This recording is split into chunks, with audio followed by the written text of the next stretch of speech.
नमस्कार, मैं श्रेयन शुक्ला आपका स्वागत करता हूं डिजिटल भारत न्यूज के डिजिटल टॉक शो।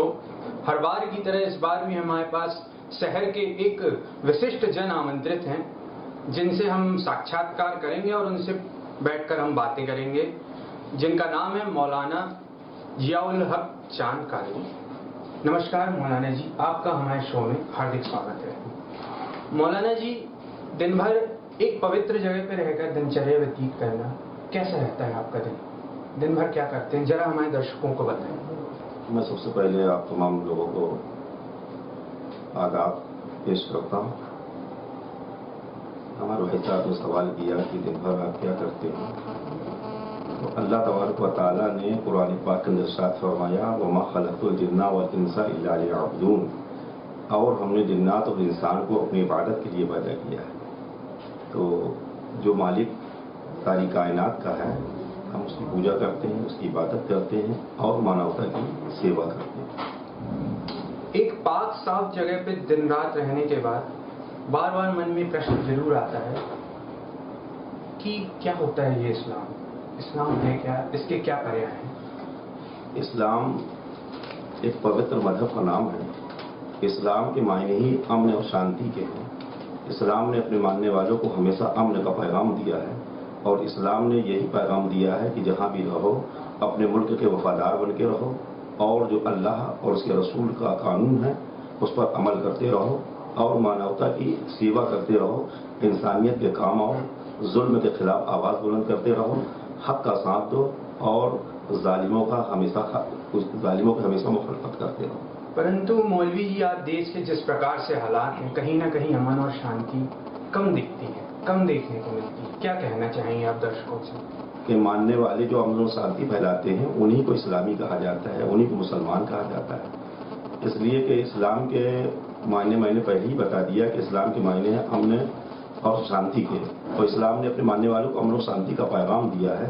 तो जहाँ अमन और शांति है वहीं इस्लाम है, और जहाँ अमन शांति नजर नहीं आती है हम ऐसे लोगों को मुसलमान क्या इंसान मानने के लिए भी तैयार नहीं। जो आतंकवादी मुसलमान हैं कुछ लोग, तो आपका कहने का पर्याय ये है, मतलब ये है कि ये मुसलमान नहीं है। इस्लाम के मानने वाले समझ में नहीं आते। अगर इस्लाम के मानने वाले अगर समझ में आएंगे तो आतंकवाद नहीं होंगे। अर्थात इस्लाम किसी को आतंकवाद नहीं सिखाता है। इस्लाम कभी भी अपने मानने वालों को आतंक नहीं सिखाया, बल्कि ये पैगाम दिया है कि जहाँ भी रहो उसके जहाँ भी रहो, जिस मुल्क में रहो, जिस देश में रहो, अपने देश के वफादार बन के रहो, उसकी मिट्टी से प्यार करो, उस मिट्टी से मोहब्बत करो। फिर पैगम्बर इस्लाम सल्लल्लाहु अलैहि वसल्लम ने इरशाद फरमाया, हुब्बुल वतनी निस्फुल ईमान, यानी अपने वतन से मोहब्बत करना हमारा आधा ईमान है। परंतु जहाँ भारत जैसा एक गणतंत्र देश हो, वहाँ पे मुस्लिम पर्सनल वोट की क्या जरूरत है? नहीं, जहाँ स्वतंत्र भारत है और जहाँ हर मजहब के लोगों को यहाँ आज़ादी है, चाहे वो हमारे हिंदू भाई हों, चाहे मुसलमान भाई हों, सिख भाई हों, ईसाई भाई हों, सबको हिंदुस्तान के अंदर, मुल्क के अंदर सबको आज़ादी के मायने यही है कि अपने धर्म के प्रति वफादार रहो, अपने धर्म का पालन करो और जो आपका धर्म आपके लिए कह रहा है वो उसको अपनाओ। तो हमारा मुल्क हिंदुस्तान जो है आज़ाद मुल्क है, सब हर मजहब को आज़ादी है, मुसलमानों को भी आज़ादी। परंतु मौलाना जी, आज़ादी कहीं ना कहीं दिखती नहीं है मुसलमान धर्म में। कहाँ नहीं आज़ादी दिखती, हर जगह आज़ादी है। हम आज़ाद हो गए, अल्लाह का शुक्र है कि और मुल्कों से और देशों से हम अपने हिंदुस्तान को भला और अच्छा समझते हैं कि हमारा हिंदुस्तान जो है और भी मुल्कों से बेहतर है, कि हमारे मुल्क के अंदर हम आज़ादी के साथ अपना त्यौहार मनाते हैं, आज़ादी के साथ हम नमाज पढ़ते हैं, आज़ादी के साथ अपने जलसा जुलूस करते हैं, आज़ादी के साथ अपने मजहबी त्यौहार को मनाते हैं। यहाँ कोई प्रतिबंध नहीं, कोई हमारे लिए कोई रुकावट नहीं। आपको मैं बताना चाहूंगा, विश्व में भारत एकमात्र ऐसा देश है जो हज यात्रा के लिए सब्सिडी प्रोवाइड करता है, सब्सिडी देता है। इतना मुसलमानों के लिए करने के भी बाद आज भी भारत की सरकार से बार बार यह प्रश्न क्यों किया जाता है कि भारत में जो मुसलमान है वो कुछ जगह सुरक्षित है, ऐसा क्यों है? हम तो ये मानते हैं कि भारत में जहाँ भी मुसलमान है सब सुरक्षित है। हम ये मानते हैं जहाँ भी मुसलमान है भारत में सब सुरक्षित है। हमारे मुल्क की हुकूमत जो है हमारी सुरक्षा का उस जमाने में वादा किया था जब बंटवारा हुआ था देश का, और जो हम लोगों ने ये नारा लगाया था कि हम अपना मुल्क छोड़ के नहीं जाएंगे, हम अपने मुल्क के अंदर रहेंगे। तो उस जमाने में हुकूमत ने ये हमको वादा दिया, कि हमारे से वादा किया था कि हम आपकी हिफाजत की जिम्मेदारी लेते हैं, हम आप हिफाजत करेंगे। तो जो हुकूमत ने उस जमाने में जो वादा लिया था आज भी निभा रही है। परंतु मौलाना जी, मुस्लिम पर्सनल बोर्ड लॉ के अनुसार मुसलमान भाइयों के, मुसलमानों के अधिकारों के व्यक्तिगत कानून मुसलमान पर्सनल बोर्ड द्वारा ही निर्धारित किए जाते हैं जी। विवाह के हों, चाहे वो वक्फ बोर्ड के हों, वक्फ संपत्ति को लेके हों, ऐसा क्यों है? ऐसा है कि हर मजहब के लिए लॉ है। मुसलमानों के लिए मुस्लिम पर्सनल लॉ है और हमारे हिंदू भाइयों के लिए भी हिंदू लॉ है। तो जो उनके लिए जो कानून बनाया जाता है हिंदू लॉ के हिसाब से होता है, और हमारे लिए जो कानून होता है वो मुस्लिम लॉ के हिसाब से होता है। अगर इस प्रकार से हर धर्म अपने अपने लॉ बना लेगा तो आप एक बात बताइए, क्या होगा हमारे यहाँ के संविधान का जो 500-600 लोगों द्वारा, बुद्धिजीवी लोगों द्वारा ने बैठ के लिखा था जिस संविधान? आपने पहले जो प्रश्न किया जी, हमारा मुल्क हिंदुस्तान जी एक आजाद देश है, बिल्कुल आजाद मुल्क है। जब आजाद है, सबको आजादी है, तो हम अपने देश की तमाम बड़ी बड़ी छोटी से लेकर बड़ी अदालतों का सम्मान करते हैं। आजादी है पर संविधान के दायरे में। संविधान जो हमारे पुरखों ने जो हिंदुस्तान के अंदर संविधान बनाया, हम उसकी कदर करते हैं, उसकी इज्जत करते हैं। लेकिन उसी के साथ उसी से ही लगा हुआ मुस्लिम पर्सनल लॉ बोर्ड अमल में आया, और मुस्लिम पर्सनल लॉ बोर्ड जब अमल में आया तो ये कहा गया कि मुसलमानों के जो कानून है, अदालत में जो फैसले होंगे, मुसलमानों को जो केस अदालत में जाएंगे, तो मुस्लिम पर्सनल लॉ बोर्ड के, मुस्लिम पर्सनल लॉ के हिसाब ही से उनका जो है निपटारा किया जाएगा, उनका फैसला किया जाएगा। तो इस आधार पर मुस्लिम पर्सनल लॉ बोर्ड कायम किया गया था। जब मुस्लिम पर्सनल लॉ बोर्ड की अपन इतनी देर से बात ही कर रहे हैं, तो आप दर्शकों को बता दें क्या है मुस्लिम पर्सनल लॉ? मुस्लिम पर्सनल लॉ बोर्ड जो है मुसलमानों के हित में है, और उनका जो शरीयत के जितने कानून है, कुरान है, हमारे पैगंबर सल्लल्लाहु अलैहि वसल्लम की हदीस है, तो उसका पूरा उसके अंदर एक निचोड़ है। और जब कोई मजिस्ट्रेट मुसलमानों का जो फैसला सुनाता है, तो पहले मुस्लिम पर्सनल लॉ का जो कानून होता है पहले उसको पढ़ता है, और पढ़ने के बाद फिर मुसलमानों का जो केस होता है उसको सॉल्व करता है। जब हम आज़ादी की बात कर रहे हैं, मुस्लिम पर्सनल लॉ बोर्ड, आपने आज़ादी की बात बताया कि मुसलमानों को इतनी आज़ादी थी कि अपने देश में उन्होंने स्वयं का एक लॉ बनाया, परंतु औरतों की आज़ादी क्यों नहीं दिखती आपके और समाज में? सबसे ज्यादा आजादी तो हमारे कौम के अंदर पाई जाती है, हमारे मजहब के अंदर पाई जाती है। बुर्का पहन के किस प्रकार की आजादी? बुर्के को आप बुर्का, अगर मैं बुर्के की बात ना करूं, बुर्के की बात चलिए मैं बात ही नहीं करता हूं, अगर मैं बात करता हूं शिक्षा की, शिक्षा में क्यों पीछे हैं? सबसे पहले तो हम आप बुर्कों के बारे में बिल्कुल बताइए, बात रख सकते हैं आप कभी। बुर्का इस्लाम ने इसलिए कहा, पहनने के लिए हुक्म दिया औरतों को। हकीकत जो है, और साइंस वालों ने जो इसको रिसर्च किया कि आखिर बुर्का पहनने का हुक्म क्यों दिया गया है जी। अगर औरतें, महिलाएं अपने चेहरे की खूबसूरती को अगर कायम रखना चाहती हैं तो वो बुर्के का और पर्दे का इंतजाम करें। इसलिए हर वक्त नहीं, बाहर निकलने के वक्त, घर के अंदर नहीं जी। इसलिए कि सूरज की जो सुहाएं पड़ती हैं तो हमारे मर्दों, पुरुषों के जो चेहरे पर जो ये चमड़ी होती है, ये मोटी होती है, तो ये झेलने की ताकत रखती है। मगर औरतों की जो चेहरे की जो झिल्लियां होती हैं, चमड़ी होती है, ये सूरज की जो किरण होती है, ये बर्दाश्त करने की नहीं, तो उसमें उनके चेहरे खराब भी हो सकते हैं, झुलस भी सकते हैं। इसलिए अगर वो अपनी इज्जत चाहती हैं कि हमारे चेहरे की खूबसूरती बरकरार रहे, हमारे हुस्न बरकरार रहे, तो वो पर्दे का इंतजाम करें। मतलब आज तो मुस्लिम कौम के अंदर आज हम देखिए कि बहुत सी कौम की, बहुत सी मज़ाहिब की औरतें, महिलाएं जब कभी चाहे वो मेडिकल हॉस्पिटल जा रही हो या किसी हॉस्पिटल में काम करती हूँ या कहीं और भी जॉब करती हूँ, तो वो देखो चेहरे के ऊपर जो है वो बांध के निकलती है कपड़ा, आंख दिखती है, चेहरा नहीं दिखता। यही इस्लाम ने हुक्म दिया है कि अपने चेहरे की खूबसूरती और उसके हुस्न को बरकरार रखना है तो अपने इतने चेहरे को ढांकना पड़ेगा। अर्थात मायने ये हुए कि मुस्लिम पर्सनल लॉ बोर्ड ने औरतों की अभिव्यक्ति की स्वतंत्रता को छोड़कर औरतों की खूबसूरती में ज्यादा ध्यान दिया। नहीं, मुस्लिम पर्सनल लॉ नहीं, ये तो पैगंबर इस्लाम का फरमान है। पैगंबर इस्लाम, हाँ, कि जी पर्दे में रहे।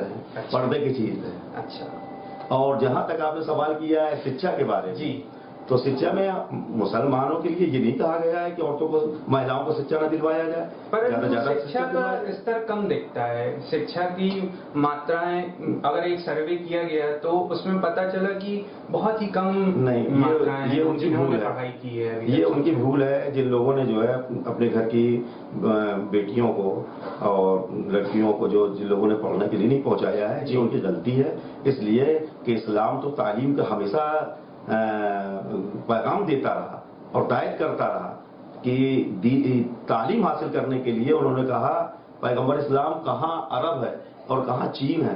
पैगंबर इस्लाम ने कहा कि तालीम हासिल करने के लिए अरब से चीन जाना पड़े तो जाओ और तालीम हासिल करो। तो पैगंबर इस्लाम ने कहा। शिक्षा में तो नहीं कहा गया, यही नहीं कहा गया कि मर्दों के लिए, शिक्षा सबके लिए, मर्दों चाहे औरत।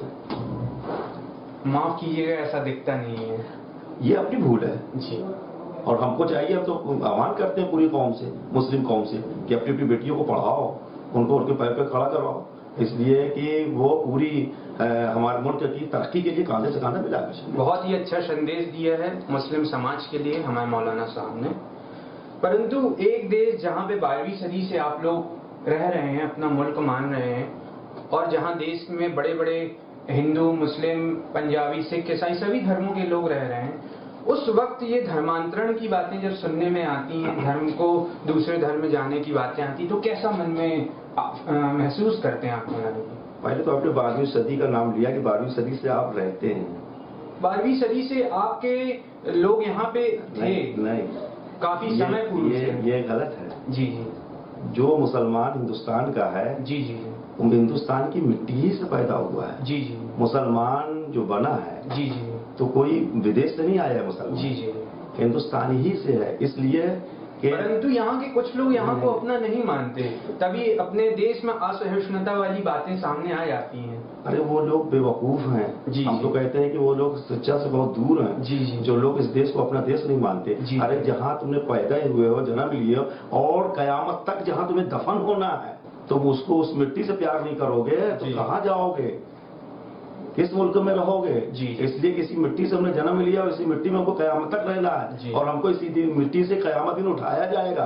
अल्लाह ताला ने कुरान पाक के अंदर इरशाद फरमाया कि हमने इसी मिट्टी से तुम्हें पैदा किया, इसी मिट्टी में मिलाया, और कल कयामत दिन इसी मिट्टी से उठाएंगे। जी। तो उस मिट्टी से प्यार करो, उस देश की मिट्टी से प्यार करो, मोहब्बत करो। जी, बहुत बढ़िया। कैसा लगता है जब सुनने में आता है कि इस धर्म से उस धर्म में लोगों का धर्मांतरण किया गया, या किसी संगठन द्वारा, कैसा मन में विचार आता है? ये तो संगठन जो है आजकल सुनने में आता है, हमारे अखबारों में पढ़ने में आता है, संगठन के द्वारा धर्मांतरण जो करते हैं लोग, जी, ये धर्म से वो धर्म, तो संगठन की जरूरत नहीं है। अरे जिसको जिस मजहब प्यारा हो वो अपना मजहब उसको कबूल कर ले, ये दिल का सौदा है। जी। आपके ही मुस्लिम समाज के कुछ नेता होते हैं जो कभी कभी, जैसे ओवैसी, आजम अली आजम, अबू आजमी, विभिन्न प्रकार के बयान देते रहते हैं। आप भी टीवी देखते हैं, और अपन एक हिंदू कौमी एकता का मिसाल हर वर्ष देते हैं, तो तब इस बयानों को सुन के कैसा मन में महसूस करते हैं आप? ये सियासती लोग हैं, ये सियासत की रोटी सेका कर। जी जी। इतना ना मुंह चलाएंगे तो इनकी सियासत ठंडी पड़ जाएगी। और जहां तक रह गया सवाल की प्यार और मोहब्बत का संदेश देना, आपसी इत्तेफाक, इत्तेहाद और भाईचारे का पैगाम देना, तो ये नेताओं से नहीं बनेगा, हम सूफी संतों से बनेगा, ये मौलवियों से बनेगा, सूफी संतों से बनेगा। ये सब सूफी संत एक मंच पे आएंगे और लोगों को भाईचारा और एकता और अखंडता का पैगाम देंगे। और उसकी मिसाल हमारा जबलपुर है कि हमारे जबलपुर के अंदर हर कौम के लोगों ने मिलकर, जहाँ एक तरफ दशहरा था तो दूसरी तरफ मुहर्रम था, काबिल तारीफ है। हम जितनी तारीफ करेंगे जबलपुर के नागरिकों को कम है कि अपना अपना त्योहार कितनी शांति और मोहब्बत और खुलूस और इखलास के साथ मनाएं। मौलवी साहब, इसमें प्रशासन ने कुछ विभिन्न प्रकार के मापदंड तय कर दिए थे, जिसके कारण सभी के त्योहारों का कहीं ना कहीं कुछ ना कुछ रोक टोक लग गई, जिसके कारण क्या महसूस किया उस समय कि ये चीज ऐसी हो सकती थी और अच्छी हो सकती थी? ये उनकी ड्यूटी है, उनको मामले में मत घसीटिए, ये उनकी ड्यूटी है, अपनी ड्यूटी ईमानदारी से लोगों ने निभाया है। जी, चलिए ठीक है। 37% इस्लाम के ही लोग, एक सर्वे किया गया जिसमें पता चला 37% इस्लाम के ही लोग परिवार नियोजन को मानते हैं, हम दो हमारे दो का नारा सार्थक करके चल रहे हैं। ये एक बहुत बड़ी समस्या है। आज का दौर ऐसा है भाई साहब जी, कि ये पहले एक आदमी घर का कमाने वाला होता था जी। तो 20 लोग खाने वाले होते थे। जी। अब घर में जो है 2 लोग कमाने वाले हैं तो 4 का पूरा नहीं हो रहा। जी। तो ऐसे मौके पर जो है हमको खुद सोचना चाहिए कि हम इस हिसाब से चलें जी। कि कम से कम इतने हमारा परिवार होना चाहिए कि हम अपने बच्चों को अच्छी तरीके से अच्छी शिक्षा दे सकें, तालीम दे शिक्षा की सकें बात अगर आप और करते क्या नाम हैं, है उनका अच्छा सा खान पालन ये सब कर सके। जी। तो इस हिसाब से हमको खुद सोचना चाहिए। शिक्षा की आप बात कर रहे हैं, मदरसों की शिक्षा को लेके हम बात करते हैं, उनका स्तर क्यों नहीं बढ़ पा रहा है? मदरसों की शिक्षा, काफी मुस्लिम बच्चे पढ़ते हैं और उनका हक है पढ़ने का, वो स्तर क्यों नहीं दिख पाता?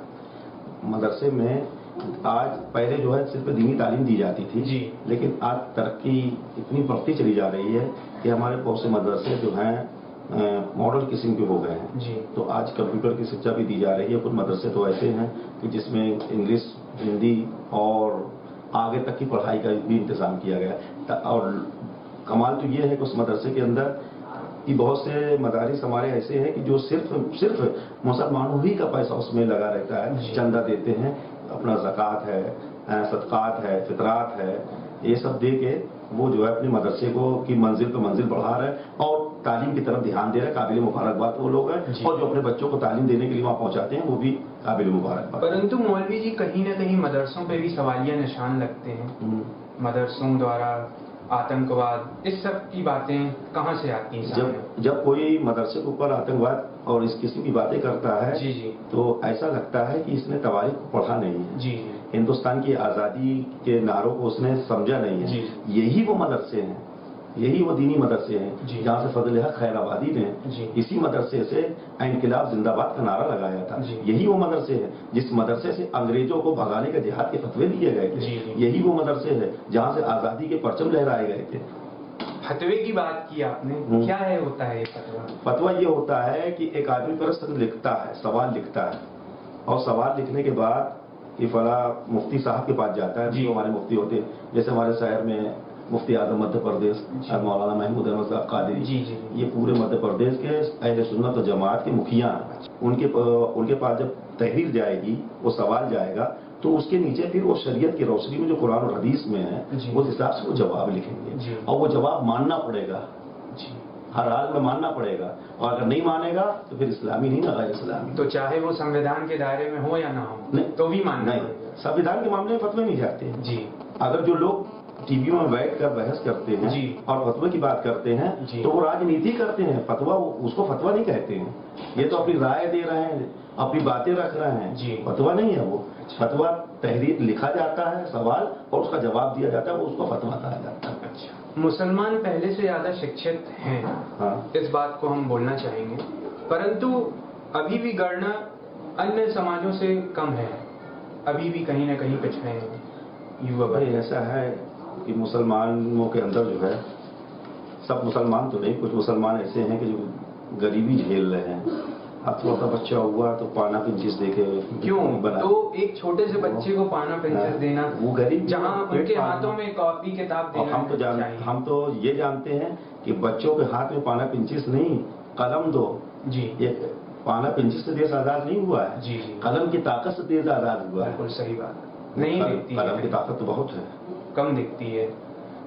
आपने सर्वे कम किया होगा। परिवार में लोगों की संख्या ज्यादा दिखती है, कलम की ताकत कम दिखती है, अर्थात शिक्षा का कहीं ना कहीं अभाव दिखता है। नहीं, अब बढ़ रहा है मध्य प्रदेश के अंदर भी। जी। अपने यहाँ जबलपुर में भी जी जो है शिक्षा की तरफ जो है लोग बहुत तेजी। वो हमने इस बात को संलग्न किया है कि पहले से कंपैरिजन में, पहले की तुलना में आपकी शिक्षा का स्तर बढ़ा है, शिक्षा के पढ़ने वाले बच्चों का स्तर बढ़ रहा है, उनकी संख्या बढ़ रही है, परंतु अभी भी एक बहुत दूर अन्य समाजों की तुलना में। हाँ, जो शिक्षा पाना चाहिए, जो आगे बढ़ना चाहिए, IAS अफसर वगैरह बनना वाली पढ़ाई है, कलेक्टर बनने वाली पढ़ाई है, इससे मुसलमान दूर है। जी। परसेंट है, मेरा ख्याल है कि मुसलमानी का 2-3-4% में होगा, ज्यादा नहीं। तो जो बच्चे ऐसी शिक्षाएं नहीं ग्रहण कर पा रहे हैं, उनके माँ बाप को आप क्या संदेश देना चाहेंगे? हमारे पहले तो उनकी माली हालत अच्छी हो तो आगे बढ़ाए जी। माली हालत अच्छी नहीं है, बेचारे जहाँ तक वहाँ पहुँचाना था वहाँ तक पहुँचा दिए। तो माली हालत की जो बात करते हैं वो कहीं ना कहीं शिक्षा तो होती है। अगर आप एक घर में 8 से 10 सदस्य हो जाएंगे तो कहीं ना कहीं तो समस्याएं, आपकी आर्थिक स्थिति तो खराब वो तो है, देखते हो जी। महंगाई किस कदर है जी। पढ़ाई किस कदर है। आज किसी स्कूल में अगर बच्चे का दाखिला कराना चाहे, एडमिशन कराना चाहे तो सबसे पहले 50,000 रुपया, तो कहाँ से गरीब लाए 50,000 रुपया जो एडमिशन कराए। इसके लिए गवर्नमेंट उसका इंतजाम करे। जी, मतलब सरकार उसका इंतजाम करेगी, समाज के लोगों में शिक्षा का स्तर वैसा का वैसा ही रहेगा क्या मौलवी साहब? अगर सरकार इसका इंतजाम करेगी तो मैं तो दावे के साथ कहता हूँ, यकीन के साथ कहता हूँ कि शिक्षा का स्तर बढ़ेगा। कई प्रकार की सरकार इंतजाम करती है, ऐसा नहीं है। यहाँ तक मिल नहीं पाता। ऐसा क्यों है? यहाँ तक योजना लाने वाले लोग नहीं मिलते।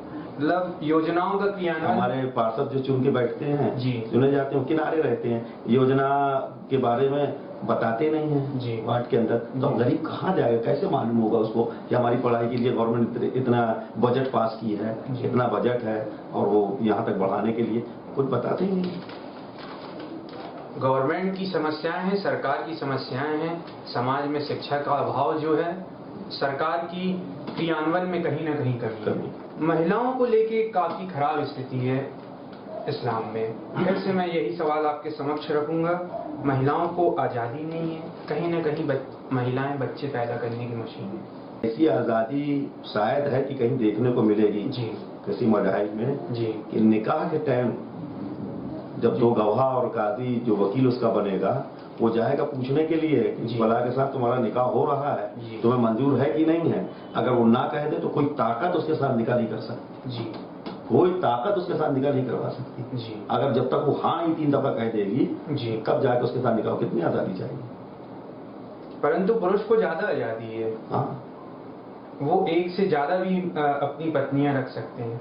बहुत अच्छा सवाल किया। जी जी। एक मर्द जो है जी, इस्लाम के तो 4 है जी, कि 4 पत्नी रख सकता है जी, लेकिन उसके लिए ये हुक्म है कि चारों का एक सा खान पालन, एक सा लिबास, एक सी सुविधाएं, एक सा मकान। यानी अगर जरा बराबर तुमने कमी की जी, तो अल्लाह के नजदीक तुम मुजरिम कहलाओगे जी, बहुत बड़े मुजरिम कहलाओगे। सबके साथ एक सा करने। और औरत के लिए जो है, महिलाओं के लिए हुक्म दिया गया है कि एक ही पति के साथ आपका निकाह होगा जी, और जब तक अगर किसी मामले में अनबन हो जाए, झगड़ा हो जाए, ये तलाक वगैरह जो है खुशी से नहीं होता है। जी। घर में अनबन हो जाए या झगड़ा झांसा हो जाए उस बुनियाद पर तलाक होता है। तो ये 3 बार तलाक बोलने के बाद अब मैं आ रहा हूँ वहाँ पे, ये भी आप हम वहाँ पे आ रहा हूँ। जैसा कि जो आपने प्रश्न किया, सवाल किया था कि मर्द को आज़ादी है कि 3-4 पत्नियां रख सकता है और औरतों को आज़ादी क्यों नहीं? जी। तो मर्द अगर 4 पत्नी रखेगा, हम औरतों की दूसरी आज़ादियों के बारे में ज्यादा बात कर रहे हैं। नहीं, हम बता रहे हैं आपको। मैं समझा कि मैंने इस्लाम ने जो हुक्म दिया, बिल्कुल बिल्कुल, आप एक महिला जो है 2 पति नहीं कर सकती, 3 पति नहीं कर सकती, एक ही पति के साथ होगा। और मर्द जो है वो 4 बीवियों के साथ निकाह कर सकता है। अगर वो 4 के साथ एक साथ रहन सहन होगा तो जहाँ जो उसकी पत्नी है, जो उससे जो औलाद होगी जी, तो वो उसी की कहलाएगी जी, है। और अगर एक महिला 2-3 पति शौहर के साथ अगर शादी कर ले, निकाह कर ले, तो उसकी जो औलाद है वो खतरे में पड़ जाएगी। तो इस्लाम ने खतरे से निकाला है महिलाओं को, आज़ादी दिया है कि ताकि तुम्हारी औलाद, तुम्हारे बच्चे जो है खतरे में नहीं पड़ रहे। ये किसके, ये किसके, ये किसके हैं। आज़ादी इस प्रकार की है कि आप दूसरी जगह नहीं सोच सकते अपने बारे में, दूसरी जगह दूसरा भविष्य नहीं सोच सकते अपने बारे में। नहीं, भविष्य जो है महिलाओं को चाहिए कि अपने शौहर की जो है खिदमत करें। अर्थात और मियाँ जो है उसमें औरत के लिए नहीं है जी, कि वो कमाने के लिए जाए। पूरी जिम्मेदारी मर्द के ऊपर रखी गई है जी, पूरी जिम्मेदारी मर्द के ऊपर रखी गई है कि मर्द कमाए और मर्द ही उसके ख्याल रखे हर तरीके के उसके बीमार पड़ जाए, उसका पहनने से लेके, खाने से लेके, रहने से लेके हर तरीके का हुक्म जो है मर्द के लिए है। तो ये हुक्म औरतों के लिए क्यों नहीं? वो भी घर से बाहर निकलकर अपना जीवन यापन कर मर्द को पर मर्द कमाने वाला तो औरतें क्या जरूरत घर पर बात करने की। तो फिर दोबारा प्रश्न यही होगा कि अगर आजादी दोनों को दिया जाए तो एक साल मर्द बच्चा पैदा करे, एक साल औरत बच्चा पैदा करे, तो ये भी हो सकता है ना, अगर बराबरी का हक देना चाहते हैं। बराबरी का हक उनकी भविष्य को लेके मिलना चाहिए मौलाना जी, उनकी आर्थिक आजादी को लेकर, पूरी आजादी उनकी है, व्यक्तिगत आजादी को, उनकी अभिव्यक्ति की आजादी को लेकर। पूरे घर, अब शौहर जब निकाह करता अपनी किसी पत्नी की किसी लड़की के साथ, पूरी घर का मालिक बना देता है उसको। जी जी। अब जो औरत घर का पूरा मालिक बन गई है, तो अब वो अब क्या सोच सकती है, जब पूरे हम अपने शौहर की पूरी जायदाद के मालिक बन गए हैं, उसकी पूरी कमाई के हम मालिक बन गए हैं, तो अब जरूरत क्या है कि हम बाहर जाएं कमाने के लिए। परंतु भारत का संविधान किसी को नहीं रोकता मौलाना। भारत के संविधान का हम सम्मान करते हैं कि भारत ने सबको बराबरी का हुकूक दिया, सम्मान करते हैं, लेकिन अब वही आ जाइए मुस्लिम पर्सन अल्लाह। गलत है। संविधान का दायरा हमारे ख्याल से, हम हिंदुस्तानी हैं, ये मेरा पक्ष है, हम हिंदुस्तानी हैं और हिंदुस्तान में सिर्फ एक ही कानून है, भारत का संविधान है। लेकिन हम बता रहे हैं आपको कि जब कानून हिंदुस्तान का बना है तो उसके बाद जब मामला आए इनका फैसला कैसे जाए, तो उस दौर में ही कायम किया जा मुस्लिम पर्सनल लॉ को कि मुसलमानों के जो मुकदमात जो अदालत में जाएंगे तो उनका फैसला जो है मुस्लिम पर्सनल लॉ ही के हिसाब से किया जाएगा। आपने साहबानों का केस देखा, एक दौर आया था राजीव गांधी के दौर में, आपने इंदिरा गांधी के दौर में देखा होगा, इमरजेंसी आई, इमरजेंसी में जो है लागू किया गया था कि नसबंदी कराया जाए, लेकिन बरेली शरीफ का फतवा आया, जो अहले सुन्नत जमात का मरकज है बरेली शरीफ, वहां पे मुफ्ती आजम हिंद मौलाना मुस्तफा रज़ा खान साहब रहमतुल्लाह अलैह ने नसबंदी को हराम करार दिया था कि नसबंदी हराम है, हराम है, हराम है। हुकूमत को भी मानना पड़ा, का फतवा बदल दो, कहा नहीं, बरेली का फतवा नहीं बदला जाएगा, जो निकल गया वो निकल गया। तो इंदिरा गांधी को भी मानना पड़ा था वो फिर फतवा इंदिरा गांधी को भी मानना पड़ा था कि नसबंदी हराम है। तो उसने फिर ऐलान किया था और लोकसभा के अंदर ये पास हुआ था कि जिसको कराना हो कराए, जबरदस्ती नहीं। मेरी मुसलमान बहन, उसका क्या गुनाह, कोई ऐसे ही टेलीफोन पर 3 तलाक बोल दे और उसकी जिंदगी तबाह हो जाए।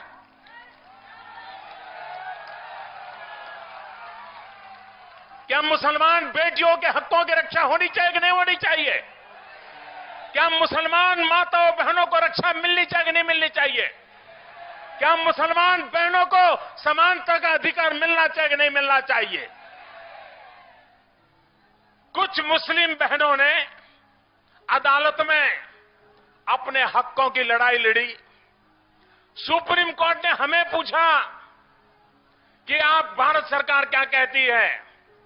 हमने साफ साफ अपने शब्दों में कहा कि माताओं बहनों पर कोई अन्याय नहीं होना चाहिए, संप्रदाय के आधार पर भेदभाव नहीं होना चाहिए।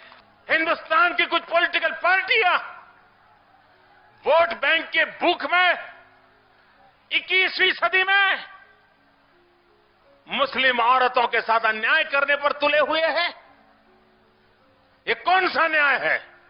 और इसलिए भाइयों बहनों, चुनाव अपनी जगह पर होते हैं, राजनीति अपनी जगह पर होती है, लेकिन हिंदुस्तान की मुसलमान औरतों को उनका हक दिलाना, भारत के संविधान के तहत दिलाना, ये सरकारों की और समाज की जिम्मेवारी होती है। मैं मीडिया से आज सार्वजनिक रूप से अनुरोध करना चाहता हूं, टीवी डिबेट करने वालों से मैं अनुरोध करना चाहता हूं कि 3 तलाक को लेकर के जो विवाद चल रहा है, मेहरबानी करके उसे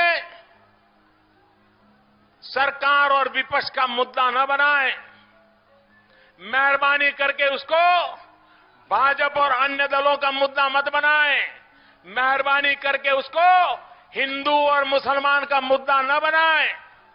डिबेट ये होनी चाहिए कि मुसलमान समाज में जो शास्त्रों को जानते हैं, जो कुरान को जानते हैं, ऐसे एक्सपर्ट लोग टीवी पर आए, वे चर्चा करें। जो पक्ष में है वो मुसलमान बताए पक्ष में है, तो जो विपक्ष में है तो वो मुसलमान बताए क्या उनके तर्क है। देश की शिक्षा होनी चाहिए, देश का ज्ञानवर्धन होना चाहिए। मुसलमान समाज में पढ़े लिखे जानकार लोग हैं, आधुनिक विचार रखने वाले लोग हैं। मुस्लिम महिलाएं पढ़ लिख करके मुस्लिम महिलाओं के हितों के लिए अच्छे से अच्छा विचार रखने वाली है। अगर टीवी डिबेट करते हो, मीडिया में चर्चा करते हो, उसको हिंदू मुसलमान का मुद्दा मत बनाइए। मुसलमानों में जो लोग सुधार चाहते हैं और मुसलमान में जो सुधार नहीं चाहते, उनकी चर्चा हो, ताकि देश के 125 करोड़ नागरिक जान सके कि सचमुच में मुद्दा क्या है। अरे लोकतंत्र में चर्चा होनी चाहिए और सरकार ने अपनी बात रख दी है। और इसलिए जो लोग 3 तलाक के मुद्दे से हट करके ऐसे ऐसे विषय उठा रहे हैं और लोगों को भड़काने की बातें करते हैं, इस देश में हिंदू को भी मां के गर्भ में बेटियों को मारने का हक नहीं होगा। वो हिंदू होगा तो भी जेल जाना पड़ेगा। इस देश में मुस्लिम बहनों को भी 3 तलाक कह करके बर्बाद करने वालों लोगों को भी आज के युग में बर्बाद करने का मौका नहीं दिया जा सकता है। इन माताओं बहनों की रक्षा होनी चाहिए और इसलिए हम काम कर रहे हैं। दशहरा और मुहर्रम बहुत ही कौमी एकता का मिसाल देते हुए संपन्न हुए। प्रशासन कुछ पुराने हमारे जो मेहमान आए थे, उन्होंने दशहरा की गरिमा को लेकर सवाल उठाए, जो उनकी गरिमा कम हो गई।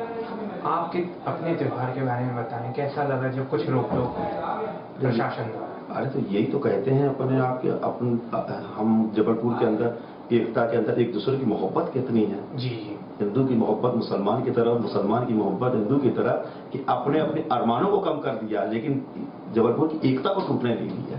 जी। जबलपुर के भाईचारा को खत्म नहीं होने दिया। जी। कुछ चलचित्र आते हैं जो युवाओं को भटकाए जाते हैं मुसलमानों के। कहा जाता है कि आप जैसे मौलवी हैं, आप इस चीज को सही तरीके से परिभाषित कर पाएंगे। कहा जाता है कि धर्म के लिए कुर्बान हो जाओ, इस्लाम के लिए कुर्बान हो जाओ, आपको जन्नत नसीब होगी। तो आप हमारे कैमरे के माध्यम से, हमारे दर्शकों के माध्यम से ये संदेश दे सकते हैं कि ये कौन सी जन्नत है जो युवाओं को अपना भविष्य छोड़कर इस प्रकार की चीजों में लाने में जो लोग इस किस्म की बातें करते हैं, वो ये कहते हैं कि कुर्बान हो जाओ, जन्नत मिल जाएगी। जन्नत तो दूर सूंघने को भी ना मिलेगी। ऐसे लोग जान बचाने के लिए पैगंबर इस्लाम ने हुक्म दिया है कि जान बचाना फर्ज है। जी। अपनी जान को जोखिम में मत डालो। जी। अपनी जान को किसी जगह ऐसी जगह ना वो कर दो कि तुम्हारी जान चली जाए। जान सबसे ज्यादा कीमती चीज है। जी। अब जो लोग इस किस्म करके लोगों को गुमराह करते हैं, तो वो जो है उनका इस सही मानों में, मैंने पहले कह दिया और अभी भी कहता हूं कि इस्लाम से कोई लेना देना उनको नहीं है। वो इस्लामी समझ ही भी नहीं आते हमको। जो इस्लाम के कानून को न माने, इस्लाम की परिभाषा को ना समझ सके हो, तो इस्लाम में मर मिटने की बातें कैसे करते हो? हाँ, मर मिटने की बात इसलिए कहा जाता है कि मर मिटना यानी इस्लाम के तरीका, जो इस्लाम ने जो तरीका दिया है उसको फोड़ना बिछौना बना लो, इस्लाम के पूरे तरीके को अपना लो, वो है इस्लाम पे मर मिटना। कटना नहीं कि जबरदस्ती जाओ कट जाओ, मार दो कट जाओ, वो नहीं। यानी मरना मिटना ये कहलाता है कि इस्लाम के तमाम कानून, यानी जान चली जाए मगर इस्लाम का फरमान न जाने पाए, चाहे वो किसी भी उसका कोई भी दायरा हो। दायरा तो इस्लाम ने तो खुद दायरा कायम कर दिया है ना।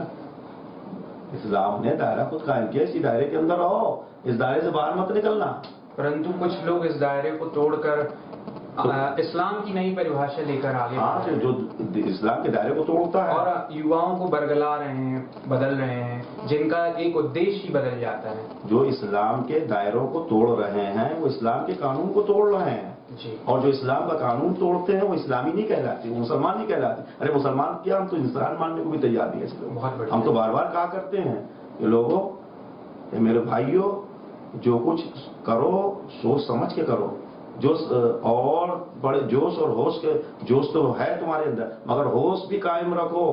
आजकल बहुत से मैं देखता हूँ, जब चैनल खबरें जब सुनता हूँ, समाचार सुनता हूँ, तो बड़ा अफसोस होता है कि ऐसे ऐसे लोग जो अपने आप को इस्लामी कह रहे हैं, बड़ी बड़ी पगड़ी बांध के, बड़ी बड़ी दाढ़ी, बड़ी बड़ी टोपी, और जुल्म की बात करते हो, उनको मार दो, ऐसा कर दो, वैसा कर दो। और जबकि इस्लाम में सख्त मना है कि एक इंसान पर जुल्म करने वाला पूरी इंसानियत पर जुल्म करने वाला है। यानी एक इंसान पर, जैसे यहाँ चाहे हिंदू मुसलमान हो, सिख हो, ईसाई हो, सवाल इसका नहीं है। पहले तो हम इंसान है ना भाई, इंसान है, बाद में धर्म मिला है हमको। पहले तो पैदा हुए हम इंसान पैदा हुए ना। बिल्कुल। तो कहा गया है कि एक इंसान पर अगर कोई जुल्म करता है तो गोया पूरी इंसानियत पर जुल्म करता है, और जुल्म करने वाला जालिम है। और अल्लाह ने जालिमों के लिए फरमा दिया है कि उसका जन्नत में दाखिला ममनू, जन्नत में दाखिल नहीं होगा जालिम, अर्थात उन्हें जन्नत नहीं नसीब होगी, ऐसा कहना है। जो लोग ये कहते हैं कि आपको जन्नत नसीब होगी, आप देश इस्लाम के लिए शहीद हो जाओ, यह बात कहीं ना कहीं गलत है, युवाओं को बरगलाने वाली है, ऐसा कहना है मौलवी जी का। मौलवी जी, देश के अभी जिस प्रकार के हालात हैं आप देख ही रहे होंगे जी। भारत पाकिस्तान को लेकर। पाकिस्तान भी कहीं ना कहीं एक इस्लामिक देश है जिसकी आधी आबादी आतंकवाद की गतिविधियों में जा चुकी है। कैसा लगता है देख के पाकिस्तान द्वारा इस प्रकार की आए दिन घटनाओं का संचालन करते हुए?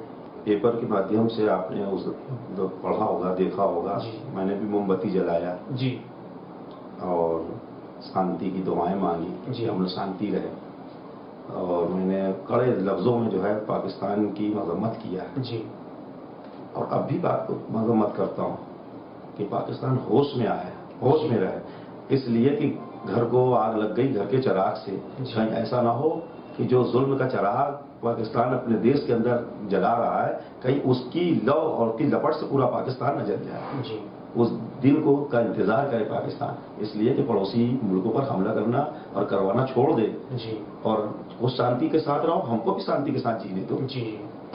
कहीं ना कहीं पाकिस्तान के कलाकारों का विरोध हुआ है जिनके द्वारा किसी भी प्रकार की कोई प्रतिक्रिया आतंकवाद के खिलाफ नहीं दी गई थी। हम तो मानते हैं।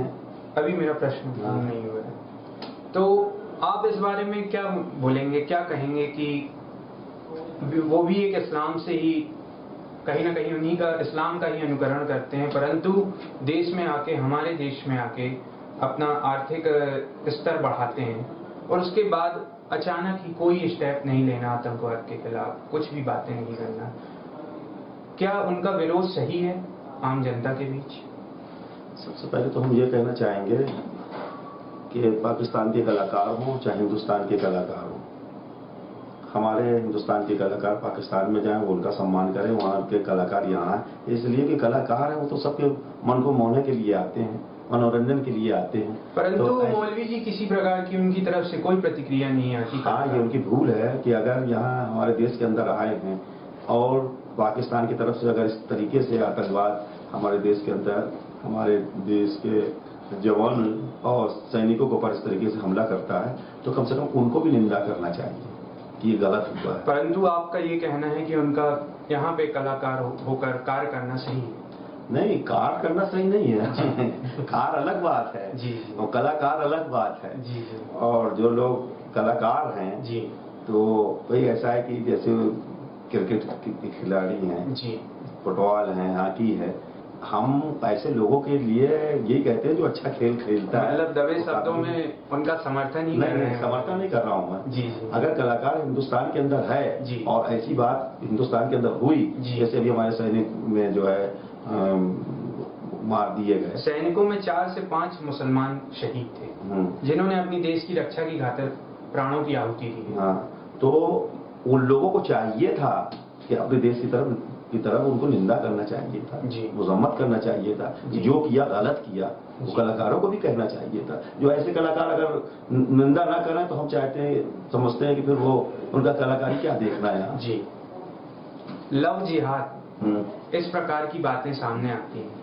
लव जिहाद की बात अगर सामने आती है तो अभी से नहीं है, ये सहरा बानो और क्या नाम है तुम्हारा, कहाँ से फिल्म इंस्टीट्यूट के अंदर चले जाइए, उनके अंदर है, हिंदू हैं मुसलमानों के साथ शादी, मुसलमान हिंदू के साथ शादी, नेताओं के अंदर चले जाइए, देख लीजिए वहाँ उमर अब्दुल्ला कश्मीर के अंदर उनके लड़के जो हैं उमर अब्दुल्ला, उनकी बीवी को देख लीजिए, या और भी देख लीजिए, वो पायलट जो थे कांग्रेस के नेता सचिन पायलट, उनकी बीवी को देख लीजिए। कौन है सब? सुप्रीम कोर्ट ने फैसला भी तो दिया था कि हिंदुस्तान के अंदर आपस में एक दूसरे जो है शादियां करें ताकि हिंदुस्तान की भाईचारा और एकता अखंडता कायम रहे। आप इसे लव जिहाद का नाम नहीं देंगे? है बोला जवाब, ये तो एकता और अखंडता है।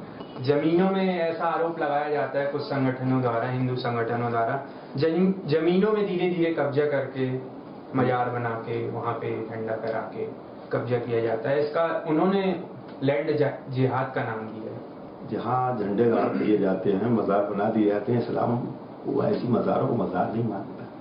जहाँ सनद और सबूत ना हो जी कि यहाँ कोई दफन है, जी जहाँ इधर पे कोई दफन हो गया है तो वो मज़ार जी। है। और जहाँ कोई दफन नहीं है, जबरदस्ती झंडा गाड़ दिया नीम के पेड़ के नीचे, पीपल के पेड़ के नीचे, जी। खजूर के पेड़ के नीचे, जी। हाँ, कोई भी पेड़ देखा तो उसके नीचे मट्टी इकट्ठा करके हरी चादर चढ़ा दिया, उसको मज़ार नहीं कहते। मज़ार उसको कहते हैं जहाँ कोई मुसलमान दफन हो, अल्लाह का बुजुर्ग, जी। अल्लाह का दोस्त, अल्लाह वाला जहाँ दफन हो, तो वहाँ ऐसे लोगों के लिए हमारे बरेली शरीफ आला हजरत, जिनको हम लोग फॉलो करते हैं, जी अहले सुन्नत व जमात, इमाम मुर्तज़ा फ़ाज़िल बरेली भी उनका फतवा है कि जहाँ मज़ार में अगर कोई दफन ना हो तो वहाँ सलाम करना भी मना है। जी। अर्थात लव जिहाद और लैंड जिहाद इस प्रकार की किसी भी कोई भी बातें नहीं होती, ये कहना है हमारे मौलाना जी का। मौलाना जी, महिला सशक्तिकरण के बारे में एक आखिरी टिप्पणी क्या कहना चाहिए?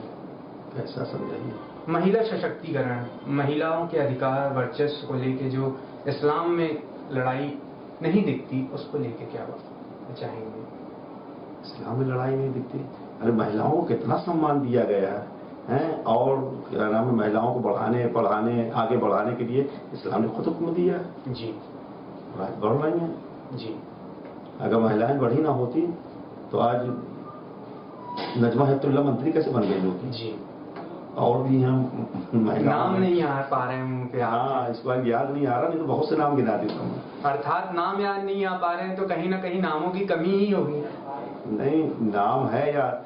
असल में क्या है कि हम लोग दीनी मदारिस और नमाज और रोजा और लोगों की सेवा करने में इस कदर मशगूल रहते हैं, हम लोग को बहुत से को नाम याद नहीं आ पाते। नाम याद नहीं आ पाते, आंकड़े कम है, नाम बहुत ज्यादा है, ये कहना है मौलाना जी का। लास्ट आखिरी संदेश युवाओं को, भटके युवाओं को, अशिक्षित बेरोजगार युवाओं को, महिलाओं को इस्लाम के बारे में क्या अपनी भावनाएं रखना चाहेंगे हमारे दर्शकों को? मैं अपना पैगाम यही देना चाहूँगा कि तमाम लोग आपस में भाईचारा, एकता और अखंडता के साथ रहें और अपने धर्म का अच्छी तरीके से पालन करें। हिंदुस्तान के अंदर कोई किसी मजहब और किसी धर्म के लिए कोई रुकावट नहीं है। अपने त्यौहार हर्षोल्लाह के साथ मनाएं।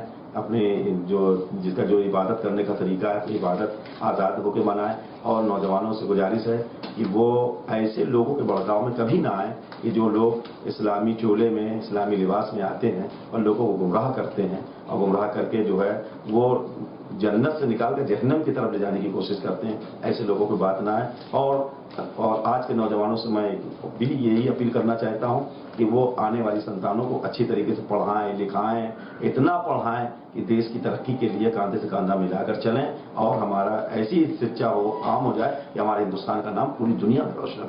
तो ये थे आज हमारे साथ माननीय मौलाना जी, जिन्होंने युवाओं में एकता में अनेकता के अनेक संदेश दिए। अगले एपिसोड में पुनः हम किसी एक बड़ी हस्ती के साथ टॉक शो में मिलेंगे। तब तक के लिए मैं सुरेंद्र शुक्ला आपसे अलविदा लेता हूँ। नमस्कार।